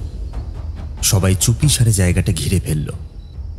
তারপর সামনের দিকের দরজার সামনে পৌঁছে গেল। ক্যাপ্টেন 1, 2, 3 গুনে দরজা ভেঙে ভেতরে ঢুকে পড়ল, কিন্তু কোথাও কাউকে পেল না। ক্যাপ্টেন সবাইকে ধমকি দিতে লাগলো, find them quick, shoot at sight, quick. কিন্তু কাউকে তারা খুঁজে পেল না। সবাই মিলে এসে বলল, সাহেব, একটা ওল্ড বুড়ি ওই দাওয়ায় স্লিপিং স্যার, চোখে দেখে না, কানে হিয়ার নট গুড স্যার, ওকে কি আনবো হিয়ার স্যার? ক্যাপ্টেন বিরক্ত হয়ে বলল, হ্যাঁ, ডিসগাস্টিং। কে কয়রা এ খবর এদের কাছে পৌঁছালো? ওই ওল্ড লেডিকে এখানে এনে ইন্টারোগেট করো, ফাস্ট। সোলজার ইয়েস স্যার বলে তাকে নিয়ে এসে জিজ্ঞাসা করতে লাগলো, এই বুড়ি, ডাকাতরা কোথায় কোথায় গেল? বুড়ি রেগে গিয়ে বলল, মলজা, সেটা জানলে আমি কি তোমাদের কাছে ধরা পড়ি? কি কথা বলে? তুমি দেবী চৌধুরানীর কে হও? সাহেবকে বলো, কোথায় ওর গয়নাগাটি থাকে বলো। বুড়ি এবার আরো রেগে বলল, হ্যাঁ, লাল মুখ বাদরটা খাবে নাকি? তা খিদে পেয়েছে তো এখানে কেন বাপু? তোমরা কি এখানে খাবে বলে আইছো নাকি? থালা বাটি চাইছো? দেখো কে ভেতরের ঘরে আছে। আরে কানে কালা, আরে গয়নাগাটি কি আছে সেগুলো সাহেবকে বলো। বুড়ি এবারে তাকে মারতে গেল। ও না মুখ, আমি কালা? তোর বাপ কালা, তোর 14 পুরুষ কালা, হারাম জাদা। বলছি না থালা বাটি ঘরে আছে, দেখছিস আমি কাউকে দেখতে পাচ্ছি না। বয়সা কোথায় খুঁজি, কি যে করি? কালা, গোষ্ঠী কালা।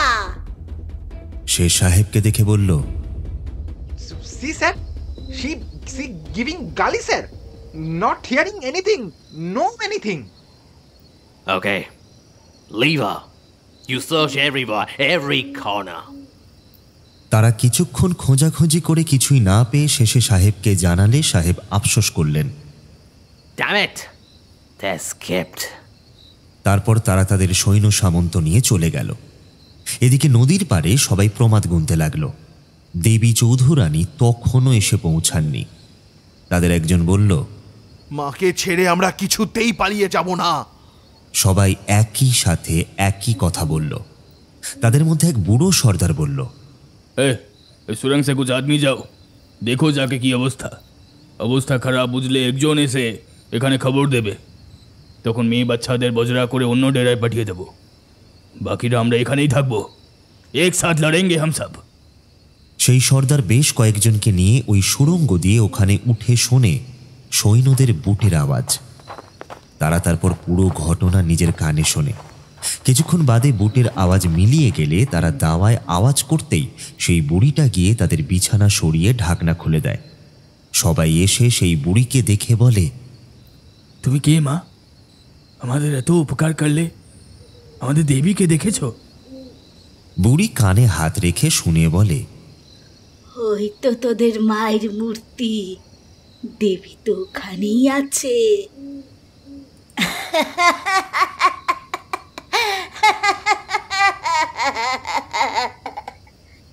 আরে নেই নেই নেই, আমাদের দলের নেত্রী দেবী চৌধুরানী, তাকে দেখেছ? তার কিছু হয়নি তো? সেই বুড়ি তারপর তো হেসেই কুটোপুটি। সর্দার রেগে বলল, দেখো মা, আমাদের হাতে তেমন বেশি সময় নেই, জলদি বলো তিনি কোথায়?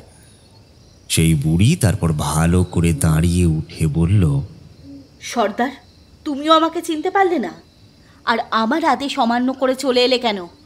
এই বলে সে নিজের সাজগোজ খুলে দেখালো। সর্দার তার পায়ের কাছে বসে পড়ল। মা, তুমি আমাদের এত ভালোবাসো, আমাদের জন্য তুমি নিজের জীবনের এত বড় ঝুঁকি নিয়েছ। তারপর তারা দেবী চৌধুরানীকে নিয়ে হৈ হৈ করতে লাগলো। বাকিরাও সবাই মিলে ফিরে এলো। সবাই মিলে তার জয়ধ্বনি দিতে লাগলো। দেবী সবাইকে শান্ত করে বললেন, শোনো, একবার যখন বাঘ রক্তের স্বাদ পেয়েছে, তখন আর আমাদের এখানে একসাথে থাকা যাবে না। ওরা আমাদের ডেরায় আবারও হানা দেবে। তাই আজ ভোর রাতে আমরা সবাই এখান থেকে চলে যাব আমাদের অন্য ডেরায়। সবাই খেয়ে দিয়ে তৈরি হয়ে নাও, আর বাকিরা চারিদিকে ভালো করে পাহারায় থাকো। সব রকম পরিস্থিতির জন্যই আমাদের তৈরি থাকতে হবে। সবাই যে যার নিজের কাজে লেগে পড়ল। দেবী চৌধুরানী ধীরে ধীরে মায়ের মন্দিরে প্রবেশ করলেন। সামনে করাল বদনী মা কালী এক হাতে নরমুণ্ড ও অন্য হাতে রক্তমাখা বাটি নিয়ে দাঁড়িয়ে। তিনি মন্দিরে ঢুকে মাকে প্রণাম করে বললেন, মা, ইংরেজদের সঙ্গে অনেক লড়াই করেছি, সুখের জীবন ছেড়ে দেশের জন্য অনেক জায়গায় ঘুরেছি, আর মনে হচ্ছে তোমার সাথে দেখা হবে না। এবার এখানকার ডেরা ছেড়ে কাল ভোরেই আমাদের চলে যেতে হবে। তুমি আমাদের আশীর্বাদ করো মা। মা, একটু শুনবে, দরকারি কথা আছে। হঠাৎই সর্দারের গলা শুনে তিনি মুখ ফিরিয়ে তাকিয়ে বললেন, কি হয়েছে বাবা, বলো না। মা, জলপাইগুড়ির রাজা দর্পদেবের তো ইংরেজদের বিরুদ্ধাচরণ করার জন্য অনেক দিনের হাজতবাসের সাজা হয়েছে, আপনি জানেন? তিনি আজকে লোক মারফত কিছু মোহর আমাদের সাহায্যার্থে পাঠিয়েছেন, সেটা দিতেই আমি ভুলে গেছি। এই বলে তিনি দিতে গেলে দেবী চৌধুরানী বললেন, ওটা তুমি নিজের কাছেই রাখো, আর ময়নাগুড়ির সমস্ত সম্পদের বেশিরভাগই নাও। কিছুটা দান করার ব্যবস্থা করো। সময় নেই, তাই আজই ওখানে আমাদের লোকের হাত দিয়ে আমার আদেশের কথা বলবে। সর্দার চলে গেল। দেবী এবার এখানকার সম্পদগুলো বিভিন্ন গোপন স্থান থেকে বের করে বড় বাক্সের মধ্যে ভরতে লাগলেন। সেই রাতে কারোরই চোখে ঘুম এলো না। ভোর রাতে সবাই সেই গোপন সুড়ঙ্গ দিয়ে পালিয়ে তাদেরই বানানো করাল নদীর পাড়ে এসে পৌঁছালো। তারপর বজরায় চড়ে অন্য ডেরার উদ্দেশ্যে পাড়ি দিল। এদিকে ইংরেজরা পাগলের মতো সর্বত্র তাকে খুঁজে বেড়াতে লাগলো। দেবীর বাহিনীও তাদের কার্যকলাপ চালিয়ে যেতে লাগলো। সামনাসামনি দেখা হলেই তুমুল যুদ্ধ বেঁধে যেত, কিন্তু কিছুতেই তারা দেবী চৌধুরানীকে কাবু করতে পারছিল না। আসলে সে কখন কোথায় আছে তা কেউ বুঝতেই পারত না। রংপুরের জমিদার তার স্বামী নারায়ণচন্দ্র চৌধুরী ছিলেন, তাই তো? শুভ্রবাবু পান চিবানো শেষ করে বললেন, তার স্বামী এই ঘটনার আগেই মারা গেছিলেন, ফলে ওই জমিদারির দায়িত্ব তার কাঁধে এসে পড়েছিল। সে যাই হোক, তাকে ধরার জন্য শেষে ওয়ারেন হেস্টিংসকে পাঠানো হল।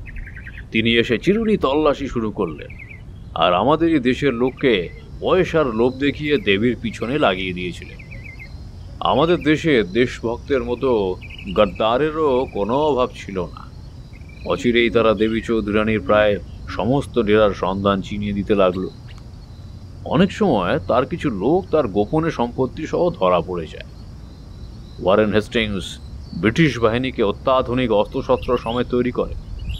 অবশেষে 1783 সালের এপ্রিল মাসের একদিন ওয়ারেন হেস্টিংস তার ডেরার সন্ধান পেয়ে সরাসরি হঠাৎই আক্রমণ করে দেয়। দেবী চৌধুরানী যখন খবর পেলেন তখন একেবারে শেষ সময়। দেবী অতি কষ্টে তার সর্দারকে বললেন, বাবা, এই চিঠিটা যে করেই হোক অন্নদানগড়ের জমিদারকে খবর দাও, আর সবাইকে লড়াইয়ের জন্য তৈরি হতে বলো। ভৈরব সর্দার তার বহু দিনের সুখ দুঃখের সাথী। সে তার নিজের কাজে চলে গেল। আজ এপ্রিল মাসের প্রথম বৃহস্পতিবার। জমিদার গিন্নি হওয়ায় দেবী খুব সকালেই স্নান করে মা লক্ষ্মীর পুজো করেছেন। কোনো দিন যেটা হয় না সেটাই আজকে হলো। চন্দনের বাটিটা হাত থেকে পড়ে চারপাশে ছড়িয়ে গেল। দেবী চৌধুরানীর ইস্পাত কঠিন হৃদয়ও এক মুহূর্তের জন্য যেন কেঁপে উঠেছিল। তিনি মায়ের কাছে ক্ষমা চেয়েছিলেন। তার কিছুক্ষণ পরেই এই সংবাদ। দেবী তার বরাবরের অভ্যাসবশত মা কালীর মন্দিরে ঢুকে মায়ের পায়ের কাছে বসে পড়লেন। আজ তার মায়ের মুখটা কেন জানি না বড় বিষণ্ণ লাগছে। প্রতিযুদ্ধের আগে মায়ের পায়ের কাছে বসলে মায়ের মুখটা কেমন যেন উজ্জ্বল লাগত। মায়ের গা থেকে আশীর্বাদী ফুল ঝরে পড়ত। আজ সেসব কিছুই হলো না, বরঞ্চ একটা টিকটিকি এসে বড় দাপাদাপি করতে লাগলো। দেবীর মনটা বড়ই অস্থির হয়ে পড়েছে। এসব কি মনের ভুল, নাকি মায়ের কোনো আগম বিপদের পূর্বাভাস? কিছুক্ষণ পরে ভৈরব সর্দার এসে বলল, মা, তুমি তৈরি তো? ভবানীর ডাকে দেবীর হুঁশ ফিরল। সে তাকে জিজ্ঞাসা করল, সবাই তৈরি তো? ভৈরব সর্দার আত্মবিশ্বাসের সাথে বলল, হ্যাঁ মা, তুমি শুধু আমাগো আদেশ দাও, আমরা গোড়াগো কচু কাটা কইরা আলাই নদীর জলে ভাসিয়া দেব। দেবী গম্ভীর মুখে বলল, অন্নদানগড়ের জমিদারকে খবর দেওয়া কি হয়েছে? তিনি কি বললেন? উনি কি কইরা খবর পাইলেন আমি জানি না। উনি ওনার সৈন্যসা মতো লইয়া ইসা পড়েছেন। এখন আপনার আদেশের অপেক্ষা বাইরে খাড়া রয়েছেন। দেবী একবার দীর্ঘশ্বাস ছেড়ে মায়ের পায়ের কাছ থেকে তরবারিটা তুলতে যেতেই সেই টিকটিকিটা লাফিয়ে তার হাতে পড়তেই তরবারিটা তার হাত থেকে পড়ে গেল। দেবী এক মুহূর্তের জন্য চোখ বন্ধ করলেন। তারপর মনে মনে মায়ের নাম নিয়ে তার দিকে তাকিয়ে তরবারিটা তুলে নিলেন। তারপর মাকে তরবারি ধরে প্রণাম করলেন। সবার অলক্ষ্যে তিনি নিজের চোখটা মুছে নিয়ে বীর দর্পে বাইরে বেরিয়ে এলেন। তিনি আসতেই সবাই তার নাম ধরে জয়ধ্বনি দিতে লাগল। তিনি তার তরবারি আকাশের দিকে উঁচিয়ে বললেন, তোমরা জানো এই যুদ্ধ আমাদের কাছে বিদেশি শক্তির কাছে আমাদের দেশমাতৃকার শৃঙ্খল মোচনের যুদ্ধ। তাই জীবনের শেষ রক্তবিন্দু দিয়ে আমরা এই যুদ্ধ করব। শেষ শ্বাস পর্যন্ত আমরা যে কোনো পরিস্থিতিতে যুদ্ধক্ষেত্র পরিত্যাগ করব না, এটাই আমাদের প্রতিজ্ঞা। বন্দে মাতারম, জয় জয় ভারতবর্ষম। দেবী চৌধুরানী সবাইকে নিয়ে চণ্ডীপুরের দিকে এগোতে লাগলেন। পথেই ওয়ারেন হেস্টিংসের সৈন্যর সঙ্গে মুখোমুখি সাক্ষাৎ হলো। দুপক্ষই প্রচণ্ড বীরত্বের সঙ্গে যুদ্ধ করতে লাগলো, তাই দুপক্ষেই প্রচুর হতাহতও হলো। ওয়ারেন হেস্টিংসের ইশারায় হঠাৎই তার সৈন্যরা পিছন দিক দিয়ে আক্রমণ করল। হঠাৎ এই আক্রমণের জন্য দেবী চৌধুরানীর সৈন্যরা একেবারেই প্রস্তুত ছিল না। গোড়া সৈন্যরা উন্নত কামান দিয়ে ক্রমাগত গোলা বর্ষণ করতে লাগলো। সামনের দিক থেকেও আধুনিক বন্দুকের থেকে একসঙ্গে অনেক গুলি আসতে লাগলো। এই দ্বৈত আক্রমণে সাময়িকভাবে দেবীর সৈন্যরা একটু ঘাবড়ে গেল। হঠাৎই দুটো গুলি এসে অন্নদানগরের জমিদারের বুকে ও মাথায় লাগলো। তিনি ঘোড়া থেকে মাটিতে পড়ে গেলেন।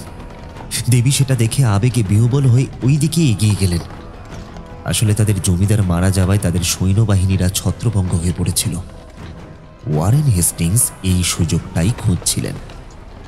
তাকে পিছন থেকে আক্রমণ করল। হঠাৎই দুজন ক্যাপ্টেন তাকে গুলি করল। ভৈরব সেটা দেখে তাকে বাঁচাতে ঘোড়া নিয়ে গিয়ে নিজের বুকে একটা গুলি খান। দেবী চৌধুরানী সেটা দেখে সহ্য করতে না পেরে একাই এগিয়ে গিয়ে অনেক গোড়া সৈন্য মারেন। আর এটাও ছিল হেস্টিংসেরই আর একটা ফাঁদ। দেবীর অসতর্কতার ফলে আর এক ক্যাপ্টেন পিছন থেকে তাকে গুলিতে ঝাঁঝরা করে দেয়। দেবী এই অতর্কিত আক্রমণের টাল সামলাতে না পেরে ঘোড়া থেকে পড়ে যান। তখন সবাই মিলে নৃশংসভাবে তাকে বেয়নেট দিয়ে খুঁচিয়ে খুঁচিয়ে মারতে থাকে। তার সৈন্যরা শেষ পর্যন্ত যুদ্ধ করে সবাই শহীদ হয়। বাংলায় আরও একবার স্বাধীনতার সূর্য অস্তগামী হল।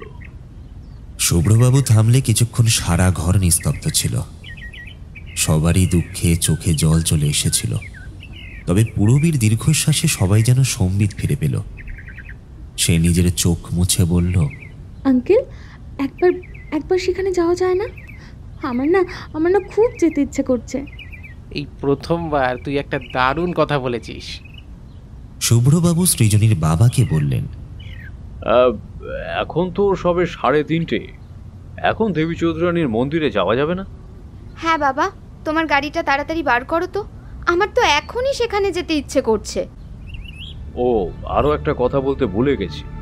যেখানে দেবী চৌধুরানী ইংরেজদের কাছে পরাজিত ও শহীদ হয়েছিলেন, সেখানে বাংলা বৈশাখ মাসের প্রতি বৃহস্পতিবার মেলা বসে। লোকে তাকে নাপাইচণ্ডীর মেলা বলে। আমি অনেকদিন আগে গেছি, কিন্তু এখন আরো বেশি করে যেতে ইচ্ছে করছে। চলো, সব রেডি হয়ে নাও। সৃজনীর বাবাও যেতে রাজি হয়ে গেলেন। সৃজনী বলল, আঙ্কেল, এই গল্পটা আমার জন্মদিনের বেস্ট গিফট। শুভ্রবাবু মুচকি হেসে তার মাথায় আদরের হাত বুলিয়ে দিলেন। তারপর সৃজনীর বাবার গাড়ি করে সবাই মিলে দেবী চৌধুরানীর মন্দির দেখতে গেল।